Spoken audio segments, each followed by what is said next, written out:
I've been doing some work with Vinnie's, and one of the things that I discovered this year, which just shocked me, was that if you put women and adolescents together, it adds up to over 60% of homelessness. And you sort of, to get to that situation is just appalling, and we don't understand why.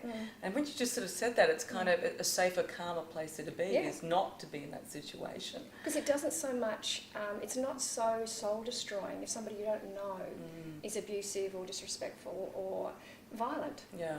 And, so that was the background. And then How did you then, what's the step up from there? How did you get out of that? Well, drugs and alcohol were a solution. And when I'm doing workshops with psychology students or counsellors, I say what you've got to remember is drugs and alcohol keep a lot of people alive for a long, long time because they're an accessible anaesthetic. So it's a solution to a problem for a while, but it has a use-by date.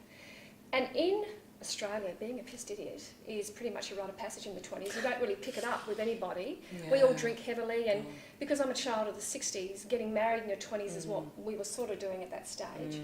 And my saving grace, the biggest gift for me has been having children.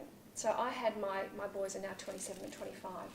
But I met a gorgeous man at 19, and he was physically the opposite from what my father looked like. So my father, from Maori origins, so I always think of the movie Once Were Warriors. He looked like Jake the Muss, So I went for a tall, blonde, Fabio-looking, gorgeous man. And everything was opposite. Absolutely. But, head and body, I was disconnected from heart.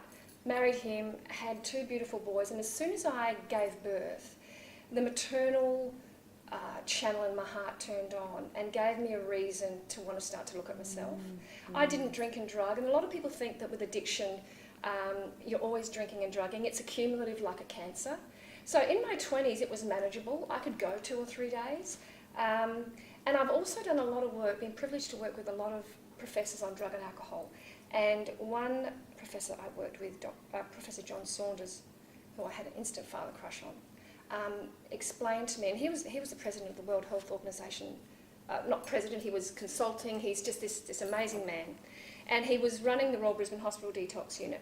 And he sat with me and said, Cynthia, alcoholism, which is what you've got, there's a very interesting tracking with the XY chromosomes from father to daughter and from mother to son. And my father died of alcoholism.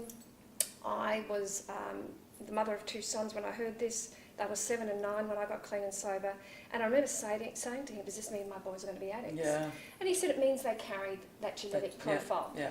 So, long story short, I got out of it when my boys were 7 and 9. I was 33 years of age, and I was becoming the very thing I ran from as a teenager. I was becoming my father. I was never violent towards my children, but just an emotional mess. So the boys actually saved your life. They did. Yeah.